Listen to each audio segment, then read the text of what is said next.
This is Isaac Morehouse. Welcome to the podcast where we discuss education, entrepreneurship, big ideas, how to put them into practice in the real world, and above all, how to live free. Today's episode is an interview I did here in Charleston. There is a local radio station that has a Saturday morning show called Beyond the Business. And my brother, Levi Morehouse, who has been on this podcast before, more than once, went on there to talk about his story. And it's an hour-long show that really covers where you came from, your childhood, your influences, not so much your business itself, but kind of who you are. And they talk with local entrepreneurs in the Charleston area. And it's a really, really well-made show. I had a really fun time there. And this episode aired on January 16th, I believe, originally. But here it is in all of its glory, reposted to the Isaac Morehouse podcast. I hope you enjoy.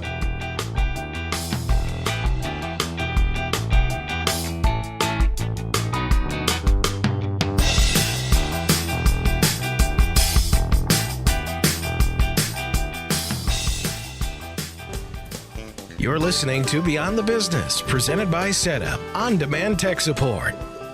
And welcome back to Beyond the Business, where we talk to people you know about stories you don't. Brought to you by Setup, on-demand tech support. I'm Leslie Haywood, along with Eric Cox, and today we are talking to Isaac Morehouse, founder and CEO of Praxis.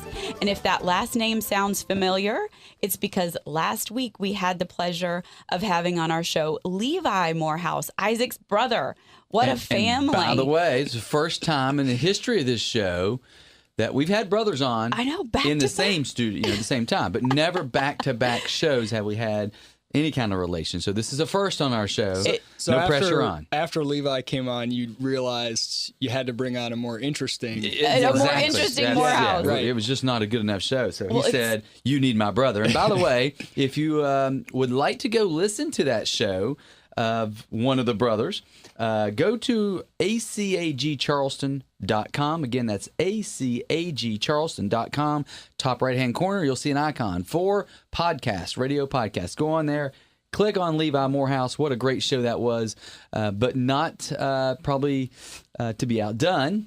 I think we're going to have an awesome show ahead of us today, right? I know. It's amazing. We're excited. Two extremely successful entrepreneurs coming out of very unlikely upbringings. And I know how this story starts, so I'm so excited to get into it. But before we get into those early years, like we always do, give us a quick 30-second rundown of what is Praxis? Yeah, we are all about helping young people do awesome stuff. What do I mean by that? I think high school, college are not really enough to transition young people into careers and lives that they're excited about, and really especially those that want to be entrepreneurs. There's more opportunity than ever to be an entrepreneur today. It's easier than ever to get started. And there's more need than ever for entrepreneurs. So what we do, we have a year-long program where we place young people with entrepreneurs. We have a network of businesses across the country, and they work with them during that 12-month program.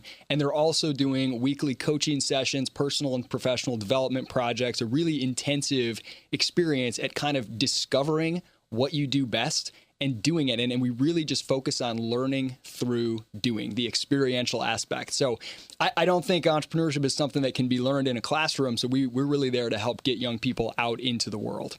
Well, we're looking forward to diving in all that, particularly in the second half of the show. But as Leslie mentioned, we're going to take you back a little bit down memory lane, and let's talk a little bit about growing up. Of course, if you listened last week, you know a little bit about the background growing up in Michigan, but we want to hear your version of what it was like to grow up in the great state of Michigan. It was cold. They both said the same thing. Shocker. Cold. No, but you know what? One of the reasons I moved down here was to avoid the cold, but it hasn't been so successful this last week. It's been a little chilly. Yeah, I mean, what do you want to know about growing up in Michigan? I mean, just what was life like as a youngster? Yeah, you know, so I was homeschooled, and I had a pretty high degree of freedom to kind of explore and do what I wanted to do. But there were a few things that were always steady. I think one was work ethic was always very emphasized. So, you know, even though we had a pretty loose schooling structure. I mean, we had some classes and some different subjects and things like that. We always had household chores that we had to do. My mom was very big on that. And I always had I had paid jobs from like, I don't know, I'm probably violating some child labor laws here. Like from age 10, probably, he was delivering papers. Don't worry, it's just us. Nobody else. That's right. No one else. Yeah, we're just three of us. And I think that ability to earn money on your own and just learn from working, from creating value for people from a very early age, that was huge. I mean, I liked it. I actually enjoyed it most of the time. I mean, not all of it. Certainly had jobs that weren't fun, but I think that ability to know that you can do something and accomplish something on your own was really huge for me early on. But I mean, for the most part, I played Legos and I played baseball and got angry losing one-on-one basketball games to Levi, my brother. That was a good sort of I don't know. That's a summary of my childhood, I guess. Now, when Levi was 4, there was kind of an event that happened that really made an impact on him. And I don't know who's older. He's older. He's older. He's a year older. I wasn't going to say that. He looks so much older than you, right? So when you were 3, so you were too young to really know any different. But tell us about your dad and about that. And how that affected you. Absolutely. Yeah. So I was 3 and my dad was in a car accident and he was in a coma right after the accident for a few months. And it was sort of touch and go whether or not he would ever, come out of the coma or anything. He eventually did and had some rehab and came home to live with us again. But to this day, he has a closed head injury. So he can't walk. He has no sense of balance. So he's confined to a wheelchair. He has no short-term memory, really. If I introduced him to you, he'd forget you, 2 minutes later. He does have long-term memory, so things can sort of get embedded in there. And he just a lot of different things. I mean, he always thinks that he's hungry, for example. He doesn't remember, if he's full. So he requires basically 24-hour care. Now, you can carry out a conversation and things like that. But so in many ways, he wasn't a presence in our life. Like I didn't have a dad in the normal sense. He was there and someone that you can converse with to some degree, but in many ways we kind of had to take care of him rather than having a dad there that's taking care of you as a kid. Now, because I was so young, it was funny. I remember distinct moments where I would be at a Little League game or something like that, and I would see someone in a wheelchair and I'll think, oh man, that must be really hard.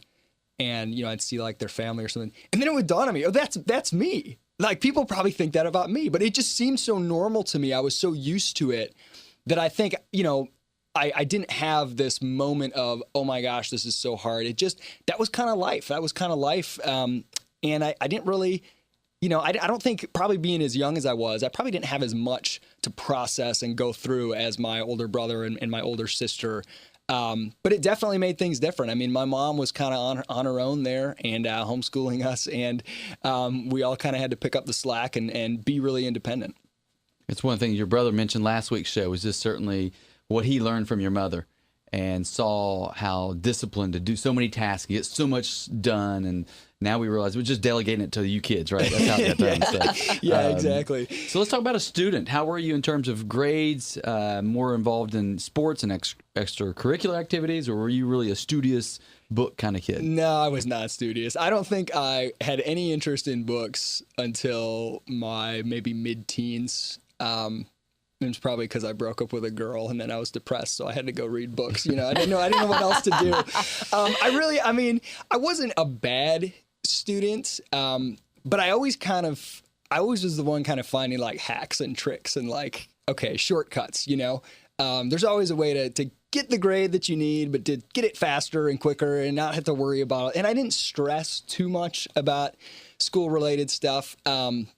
I always had fine grades, but that wasn't really, I wouldn't have defined myself as like a studious person. So it was primarily playing sports and, just having fun. I mean, I got into music a little bit in my teens as well. And, trying to be in a band and all this kind of stuff.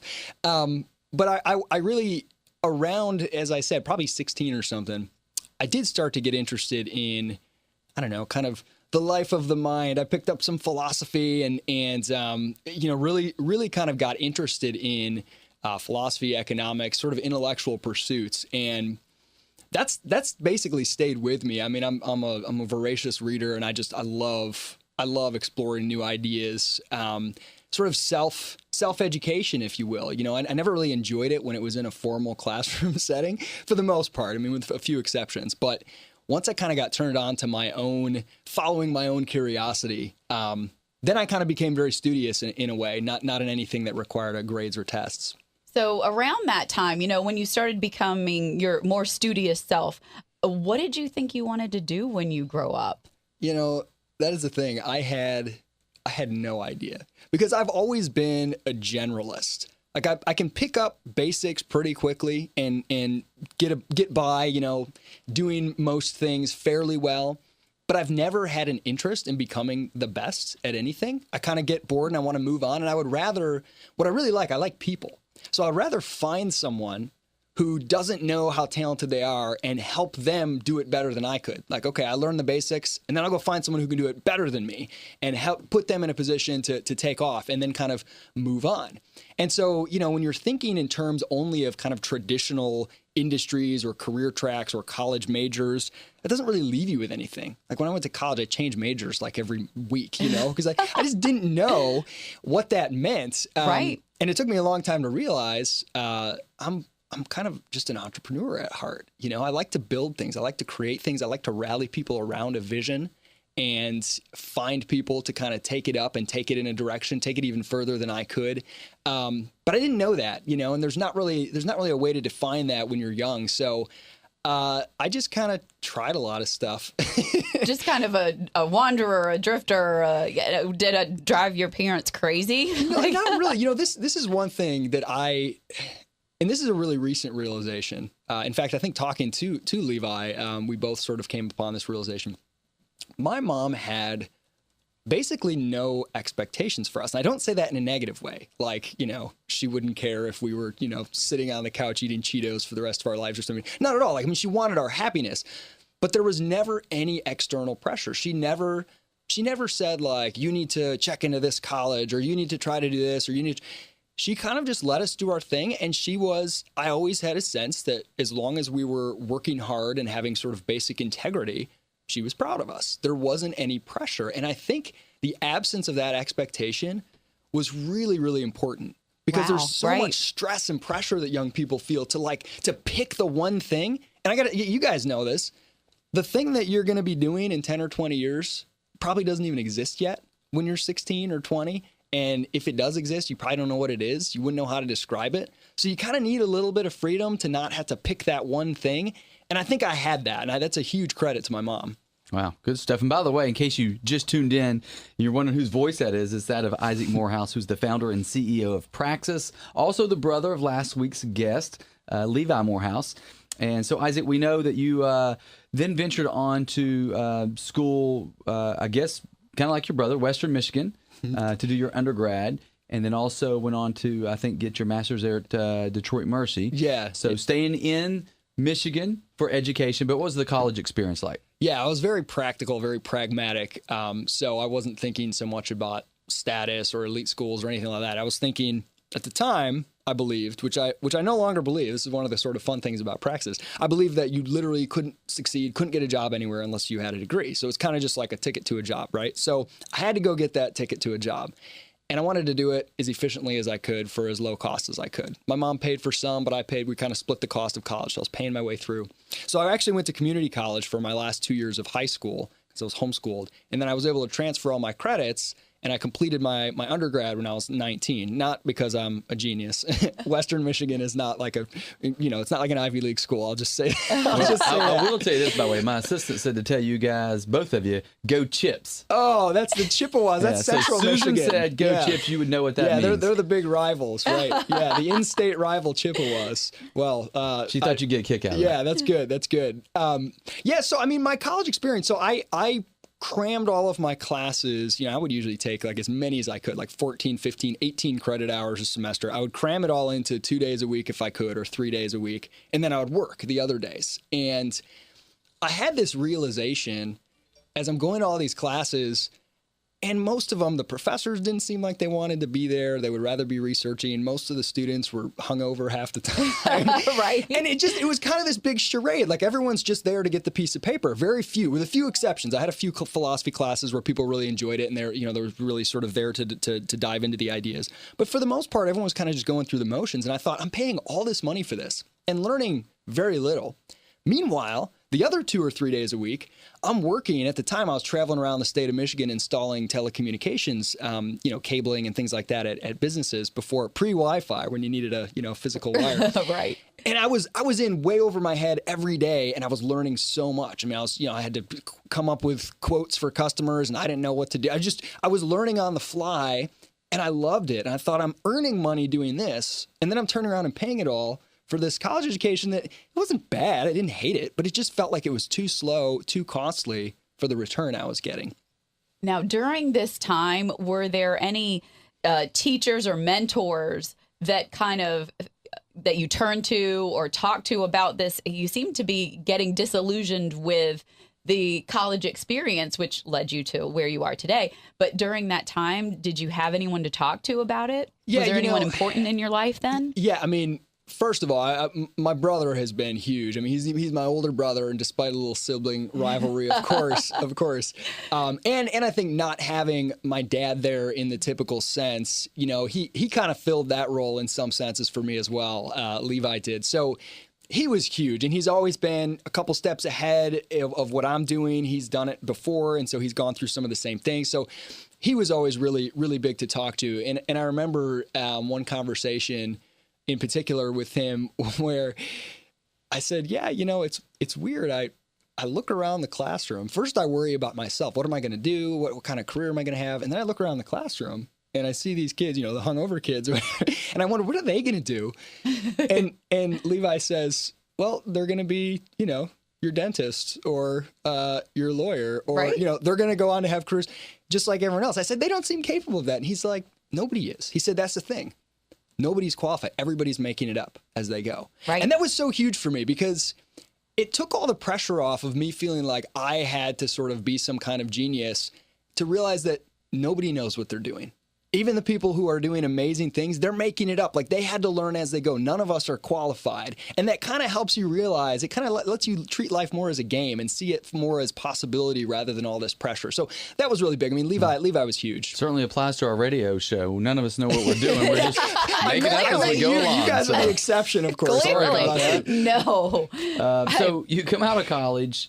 I see, you had several different roles. You worked with a telecommunications company out of college, House of Representatives, your legislative aide, and then you worked with a public policy center, but then you get involved with the Institute for Humane Studies, and you spent many years there, including a gifts officer. Talk about your roles working for somebody else, and what that meant to you before you became a true entrepreneur. Yeah, and I think I always had that little entrepreneurial itch, but I never quite knew what to do with it, and I never had like an idea to pursue. So a real brief rundown. Right after graduating, my brother and I actually together started a company, a telecommunications company, basically doing the same thing as the guy we had worked for before. He wasn't too happy about it. We thought we could do it better. Right. Yeah. Turns out we couldn't. Levi was working as an accountant full time and running sort of the business side on the side because he always needs to work like 5,000 hours a week. He's just wired that way. And so I was doing this full time. I was driving around trying to, sell people, and we had a few jobs, and when we were busy, it was fun, but it was too unstable. It was up and down. So we folded up shop. I got married. I had a house and a mortgage and no job when I came back from my honeymoon. So it was really just, let's figure this out. Let's get something going. I ended up working in the state legislature in Michigan for 3 years. And this was not just because I was looking for a job. I've always been really motivated by the idea of freedom and trying to help make the world a freer and better place. And so my initial thought was, okay, this must mean politics, right? You want to remove bad laws and that type of thing. But I realized over time that what freedom means and how to make that happen has changed a lot for me. And I sort of, my current conception is that it really starts on the individual level, being in control of your own career, your own education, and kind of taking the reins of your life rather than the political realm. I'm not at all interested in politics anymore. It's ugly to see the sausage get made. We'll put it that way. So I worked there for 3 years. Then I worked at a think tank, but I was doing kind of student recruitment stuff. I was all over college campuses across the state of Michigan, putting on events and trying to get students interested in policy ideas and engaging with those things. And so, that was kind of when I started working with and around college students, high school students, and basically continued that for the next almost decade. As you mentioned, while I was at the Mackinac Center, I also got a master's in economics. Was really, really interested in that and thought about going into academia briefly. But then I went to the Institute for Humane Studies, and that meant moving my family, my wife, and we had a child at the time, to the D.C. area. And that was a big move. That was scary, but I think it was really good for us to kind of get over the fear of leaving the known and venturing out into the world a little bit. But I feel like I'm talking too long about this. Am I going on too long here? No. Okay, good. no. Yeah, Okay, the story's unfolding, and it's really about that role of working for somebody else before you jump into the full entrepreneurial waters. Yeah, and I kind of thought, okay, I don't know exactly what I want to do. I'd like to maybe do something on my own, but I don't even know where I would start. So I really just followed this one rule that I have, and I tell young people this all the time. You've heard people say, like, follow your passion, do what you love. I think that's a little too hard and a little too stressful for most people because you don't necessarily know what that is, as we mentioned before. So my rule is, I'm writing this down. Don't do things you hate. That's it. It's really simple. Just don't do things that you hate doing. And as long as you're not doing things that you really dislike, you're moving in roughly the right direction. Right. I hope my wife heard that one this morning because I hate doing laundry and things like that. And so, yes. Honey, now you understand. I am just following Isaac's rule. Tell her, Isaac put that one on me. Isaac says, I don't have to do laundry no more. I thought, well, as long as I'm not bored and, feeling dead inside, as I don't want to slog through. Like, life is too short. I mean, I even had this approach in school. I ended up picking a major that was the least boring. So anyway, so I kind of just picked, jobs that I found interesting. And I tried to be entrepreneurial within those jobs, try to kind of innovate and make things better. And it just sort of was a lot of experimentation and bouncing around before I eventually came to the idea and the confidence to go with the idea for launching Praxis. Idea and confidence. That's certainly, when we come back, something we want to talk about, building that courage to jump off the cliff. Yes. So unfortunately, we have to go to a break. Again, you've been listening to Isaac Morehouse, who's the founder and CEO of Praxis, and you've been doing so here on Beyond the Business, presented by Setup On-Demand Tech Support. We'll be back after this short break. You're listening to Beyond the Business, presented by Setup On-Demand Tech Support. And welcome back to Beyond the Business. People you know, stories you might not, right, Leslie? That's right. We're excited to have you here with us this Saturday morning. If you hopefully had the chance to listen to the first half of the show, Isaac Morehouse, who's the founder and CEO of Praxis, which we're going to dive into, was just talking about the fact that you were getting tired and was ready for a change and was ready to jump into the entrepreneurship waters. And you mentioned the words about building confidence, courage, having that momentum to make the move. Let's talk about that moment of the actual transition, because here you are you've got a wife, child. That's a big time to make a move into the entrepreneurial waters. Yeah, it's definitely a big time. And to sort of describe where I was, so I had moved down here to Mount Pleasant. So even though I was working for an organization that was based in the DC area, I was doing fundraising. So I was traveling all over the country, meeting with people and raising support for the organization. So I had a lot of flexibility. I loved what I was doing. I was good at it. It was a great organization. I believed in the mission. So I get to live, work remotely. Everyone, would look and say, why would you even want to quit? But I just knew, I was just itchy. I wanted to do something new. I'd been doing this for a couple years, and I just felt like there's something new has got to happen here. I was starting to get bored, right? And what I say before, don't be bored. Don't do things you don't like doing. So, this is going to sound weird. This is like one of those movie stories. But lay it on us. But so what I do, this is one of the reasons I moved down here, because I love being on the coast. I love the water. Right. So what I do when I'm feeling sort of restless, I just need to clear my head. I go for a walk on the beach. So I went down to Isle of Palms, And one day, and I was just, it's like, what is wrong with me? Why can't I just be happy with what I'm doing now? It's a great job, I'm all restless. I'm going to go for a walk on the beach. I go down to Isle of Palms. I'm walking on the beach. And I see, I didn't literally see, it wasn't like a vision, but I see in my mind's eye the word Praxis like on the horizon. And and I'm like, Praxis. And, from some of my interest in economics, the word, it's a Greek word, and it means basically to learn by doing. So it's about sort of taking action. And I get this idea. It's like a flood of ideas about all these things, almost the culmination of all these different experiences I had, from my own college and early career experience to all the things I learned from working with students over the last few years. And then in fundraising, talking to all these business owners who say they can never find good talent, even though all these kids are coming out with degrees, they don't know what to do, blah, blah, blah. So I thought, this is it. I want to build a program where I let young people learn by doing, where I help them, I pair them up with awesome businesses and entrepreneurs who are looking for young talent and let them learn on the job. And then combine it with all these amazing resources that are out there now, thanks to the internet, which you have sort of an online learning experience combined with real world work experience. So this all flooded into my mind. I get in my car. Yeah, on this walk. I drive home as fast as I can. And then I just start hammering away. And for like 3 hours straight, I was just in the zone. And I just typed up, it was like 12 pages maybe, which was basically a business plan. Right? Yeah, sure. Right. I mean, a lot of the stuff in there is the copy, the marketing copy on the website now. And it was a really interesting experience because when I look back, all of the sort of raw input that led to that kind of moment, it was all the result of a lot of work and experience and all these things that had been bouncing around sort of in my subconscious over all this time. So I don't think it was just an accident. It wasn't like, something descended from heaven and here's this idea, Isaac. It was the result of a lot of things I'd been working around, but they just hadn't coalesced in that way. And I'd had ideas before and for things that I thought I might want to start, whatever, but they all felt like when I thought about them, if I would think, if I knew this was going to succeed, I would try it. But this was different. I thought whether it succeeds or fails, I have to try it because I need the answer. I need to know. See, oh my God, that resonates with me. That's exactly what I tell people when I started my business. Exactly.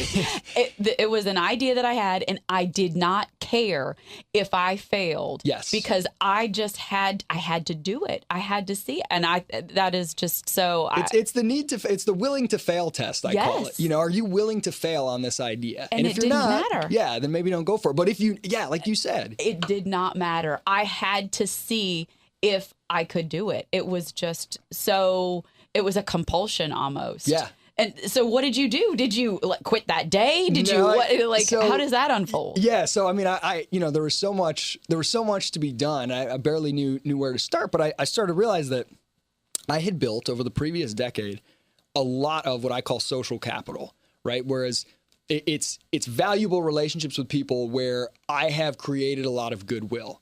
So I had kind of always gone out of my way to try to help people, whether it's young people looking for career help or anybody I could. I'm kind of a connector. And to just do that with no expectation of return, just to do it as a way to, again, build social capital. I would always write handwritten thank you notes. One of the best pieces of advice I ever got. It was a pastor I had at a church back in Michigan. He said, never underestimate the power of a handwritten thank you note. He said, look for excuses to write people thank you notes. And I thought that was really interesting. Look for excuses. He said, never lie, never thank someone if you're not thankful, but look for excuses. And that does two things. One, it builds a lot of goodwill as you're sort of doing this, but two, it trains your mind to see things that people have done that are beneficial to you, and you become more grateful just in your outlook. When you start to ask yourself, is there anything I could thank someone for today? You start to realize that there is. But anyway, so I had built up a lot of sort of social capital, and it was time to cash it in, right? To go to a lot of people and say, hey, I need your help now. Right. I have this idea. I have a URL. I need a logo. Can you design a logo for me for free? Trading favors. Can you help me build this curriculum? I had a network of people in the world of education that helped me build the sort of initial curriculum component. I had a network of business owners from doing fundraising that I sort of used as our initial network of business partners. I had networks of young people that I had been working with at these nonprofits over the last few years. So, I kind of just hit the ground running, building it as I was still working in my other job. And, my test was always if it gets to the point where I can't deliver on my other job, or where I can't move Praxis any further forward. That's when I'll take the jump. But I want to go as far as I can first, and just get it as far as I can get it. So I did that for about 6 months, getting the website up, getting the whole thing sort of constructed. And my wife, she was interested and thought this was all really cool. And then it came to this point where we launched the website. We had an application live for the first class of the program, and it was kind of getting a little traction. And I thought, okay, this is it. I got to either do it or not. And so I asked my wife, I said, look, if we do this, I don't know where it's going to take us. We could be living in my mom's basement in 6 months. I don't know. I can't give you an answer. I can't even give you a probability of success. But I know that I really want to do this. I'm not going to do it if you're going to hold it against me. Like, I don't want you to say yes in the moment and then later be really mad that you did. So I want you to think about it. So she said, okay, I'll think about it. I'll give you an answer for sure. I said, because I want to do this together, and I don't want you to like blame me. I want you to know that we chose this together. And if you say no, I will walk away from it. Right. I don't know if she would have said no, what that actually would have been like. But she took 2 weeks. I was like scared. Wow. I was like, and I didn't say it. I didn't want to bring it up. What if she says no? What if she says no? Does she remember? And finally she says, all right, let's do it. Oh my gosh, that's awesome. It was really cool. Yeah, it was really what cool. a relief. So, oh my God. Yeah, took the leap. I mean, it was a big leap. I had an initial angel investor, a very small investment, enough to basically get it going for the first 6 months or so, if that. And really didn't know what was going to happen after that. At this point, I've got 3 kids. But I haven't regretted it for a minute. I mean, that was only a little over 2 years ago, and it's been the most amazing 2 years of my life. And is there go ahead. So I was going to say, when you look back over those couple of years, and obviously you've done a lot right. You're very successful. The business is growing. It's scaling. But if you could go back and change it, there's folks listening this morning who are either starting a business or thinking about starting a business. Love that Monday morning quarterback. What would you do differently in launching that business? That's a really tough one, because I'm not that far out yet. And so there's things that probably I have yet to see what could have been done differently. But I'll give you a few things. In the very early stages, I think I spent probably a month or two kind of waiting for people's approval, sort of asking around too much, right? Like, oh, well, let me ask one more person if they think it's a good idea. And I think there's not anything wrong with asking people about your business idea per se, but the information it gives you is going to be of such limited value. Why? Because your friends are always going to tell you that sounds cool, right? They're not going to be like, that sucks. Or they'll say, oh, that's a great idea, but that's so different than actually putting their money where their mouth is and like buying the product or investing or whatever else. And so you accumulate all this information that's of really limited value. Or before the product exists, asking potential customers if they would theoretically be interested in a theoretical product, because you want to feel more security that, like, if I do this, will anyone buy it? But it really, unless you have like a minimum viable product, it's just that information of so little value. And I think it's easy to get stuck there and just continually seeking more information gathering. So I did that. I'm a pretty heavily action biased person, but I think I did that a little longer than I needed to. I think I could have just jumped in a little quicker and started building the product. That's probably the main one. Now that you're moving along in the business, I want to know, what does a typical day in the life of Isaac Morehouse, founder and CEO of Praxis, look like? Yeah, it's funny. It's pretty crazy. So it's different every day. First of all, there's 5 of us working full time with the company, and then we have a number of contractors we work with. But we're all spread out all over the country. So our education director is in LA. We've got a business development director in Pittsburgh. I've got one other guy here with me in the Charleston area. So we work remotely. We collaborate nonstop, using Voxer as an app we use all the time on our phones to communicate, email, etc. But so when I'm not on the road, I'm usually at my home office. We've had an office before and different stuff, but usually the flexibility works better. So if it's a home day and I'm not traveling, usually I get up and I usually start the day by writing a blog post. I blog every single day, 7 days a week. Although I might be changing that in 2016. I might scale it back. But I've done that now for this whole year. I've done that, and the reason I do that is, there's a couple reasons. I mean, one, I like to write, and it feels it's a good discipline for me. But I feel like creating and producing things, it sort of has a compounding effect. And if you produce something, so no matter what else happens that day, if I've churned out that one blog post in the morning, it's like it sets me on the right path. Like I've done something, You've accomplished something. Yeah, I can see that. Because so many of the things we do, you can't check them off. They're ongoing. And right. So you don't have that feeling of like, I built something, I did something. Right. So if I can at least get that to start the day off and like, okay, now I've done something. Right. Now I can go back to bed. Yeah, that's often how I start it. But so I have a lot of emails and Skype conversations with young people, whether they're participants in the program or potential participants. I have a lot of time working with the education director because we're always building and changing and enhancing the sort of curriculum component of the program. I might talk to some of our business partners. I do a lot of podcast interviews on other people's podcasts. I also have a podcast of my own that I do once a week. And people ask me this, like, what do you do every day? And it's so hard as an entrepreneur where I'm in the position, I don't have the ability, and I like this, to sort of specialize in any one area of what our business does.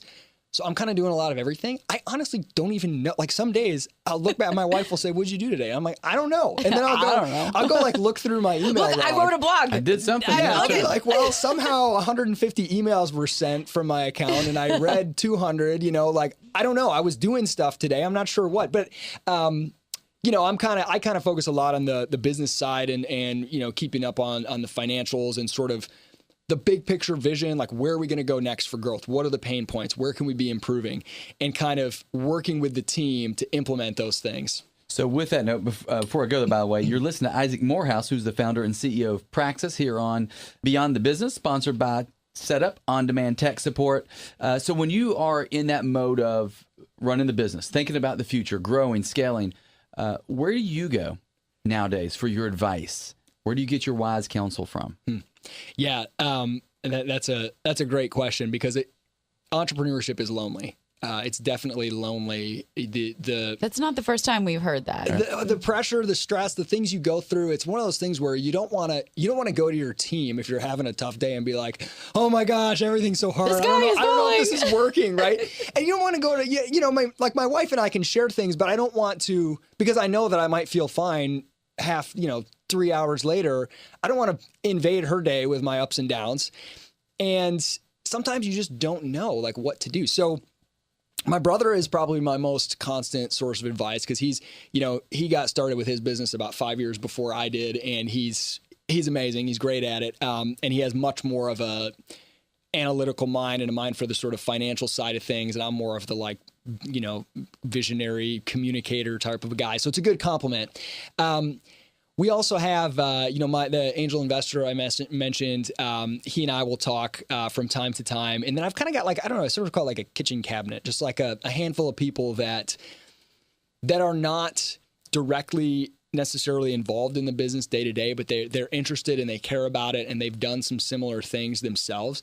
And I feel like there's sort of each stage of entrepreneurship, you get to that stage and then you realize, oh, now I understand this person or this book. Before it was of no value to me. Now I need it, right? I mean, imagine, I don't know, I'm trying to think of it. If you're a bike rider and you just learned to ride, like Lance Armstrong's tips and tricks for drafting in the Tour de France is not going to be of any use to you, right? But once you get to a certain level, then it does. So sort of at each stage, there are different books, there are different thinkers that I follow. Peter Thiel's book, 0 to 1, was huge for me about a year ago. It was right at the right time. We're kind of trying to scale this thing. Hugely helpful. I listen to the Tim Ferriss podcast as well as James Altucher, and I find those guys often have guests on that are really stimulate my thinking and sort of help me in that way. So it's kind of a hodgepodge. But Levi's probably the most sort of constant source. Now with Praxis. It's such an amazing program. I've done my research on it. How would someone know that they are right to contact you, right, for Praxis? Yeah, so 18 to 25 is kind of the age range. And since it's a 1-year experience, we have everything from people right out of high school who do this and never go to college. We had a guy in Atlanta who went to work with a startup through the Praxis program. They hired him on full time afterwards. He's director of marketing for them now, doing something that he would have thought he would have needed to go to college for. Turns out he didn't. Some people do it as a gap year to kind of help them figure out what they want to do, and then they might go to college afterwards. Some people do it in the middle of college or after graduation. So regardless of your sort of traditional educational plans, this 1-year experience, I would say, is for anyone who they kind of have that entrepreneurial itch. Maybe they don't know where to channel it yet. And they're the type who's sort of, I guess I put it this way, it's sort of that person in the classroom who's, they can do fine and get the grades, but they're always kind of like restless. They're always looking for something else. They're the one like running the side scheme, selling sandwiches in the lunchroom or whatever it might be. And they want to get out and engage in the world and really, be around people who are building things and creating things and see what that's like. So it's a tough program. I mean, the acceptance rate is around 15%. It's competitive. Oh, wow. 15%. Yeah. I mean, because we have this network of amazing businesses all over the country. We can send you and you're living and working at wherever the business partner is located. But these businesses, we'll burn bridges with them if we send them somebody that's a dud who doesn't show up to work and isn't motivated. So really, it's that grit and work ethic above all. It's not so much GPA or anything like that. It's, do you have that forward tilt? When you're talking with someone and they're leaning into the conversation and they're engaged and they're, it's clear that they're eager, and that's what we really look for above all. So if there's somebody listening this morning who's either themselves or they've got a child, I guess it's not a child at that stage, they have an adult children that are thinking about entrepreneurship, think this would be a good program, what's the best way for them to reach out and get in the application process? Yeah, go to discoverpraxis.com. That's the website, and there's all kinds of information there. The first stage of the application on the website is pretty quick. Just a couple questions that gets you in the process. And we're always happy to answer questions, to talk via email, Skype, phone, whatever. But go to discoverpraxis.com. And I want to mention, we actually just launched something new for teens, people who aren't 18 yet, who aren't able to join the program and go move to a new city and work at a business, but are thinking this way. We've had so many people who are 14, 15, 16, or their parents say, well, I'm interested in entrepreneurship.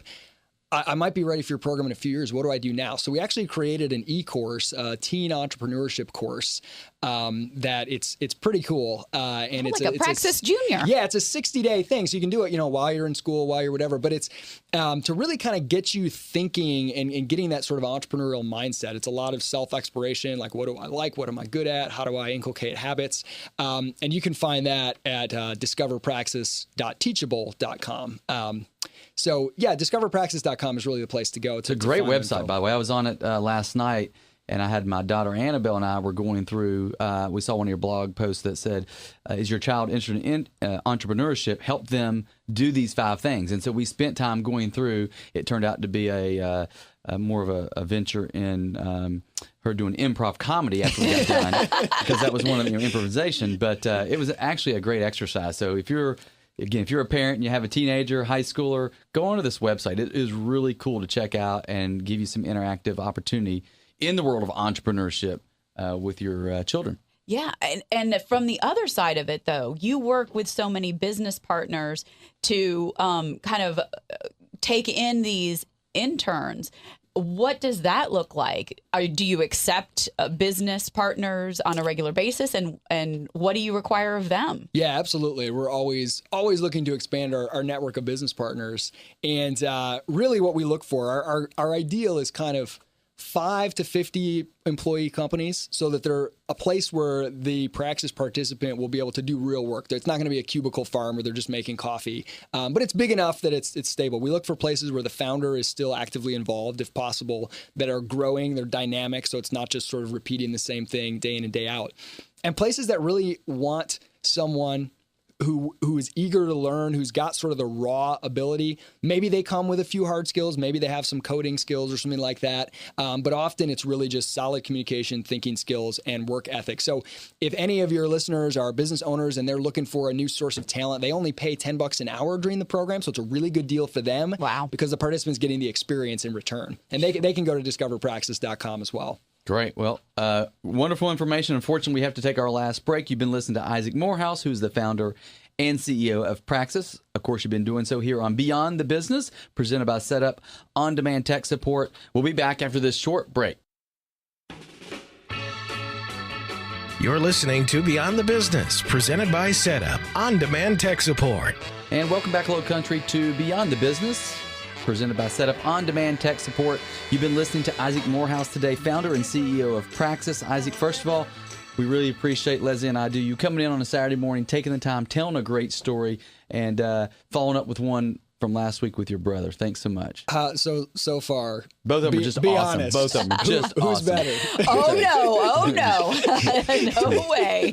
No. Every guest we That's had right. has That's been right. awesome. A unique And so, snowflake, yes. Again, great story. Unfortunately, we have to wind it down a little bit. But one of the questions I have before we leave here today, your business, as you mentioned, is involved with businesses all around the country. But tell us a little bit about how Praxis has been involved with the Low Country and Charleston community itself. Yeah, when I first launched, because I was relatively new to the Charleston area, and because with my previous job I was traveling so much, I didn't know that many people here. So I knew a couple, and I talked to Vince Graham, who's with the Ion Group. And he introduced me to a number of people. And one of the people he introduced me to was Adam Whitty, who's the founder been a guest of on our show, Advantage Media yeah. Group. Yeah. And then Adam started introducing me to some other people, including Steve Parker at Level Wing. So I kind of started to get a little bit of a network there. And those are Advantage Media is a business partner. They hosted a participant in our very first class, and then they hired him on. He still works there now. Level Wing has hosted participants for us. Ion hosted a participant. So I kind of got plugged in with some of those businesses, and they've been great. I mean, some of our best business partners are here in the Low Country. And that's probably the main way. I mean, otherwise, because I'm traveling so much, I do a lot of traveling, I do a lot of speaking, and because we have business partners all over, I'm not here, honestly, as much as I would like to. This is the perfect place for our family. We love it. It's got all the things we want for sort of raising our kids.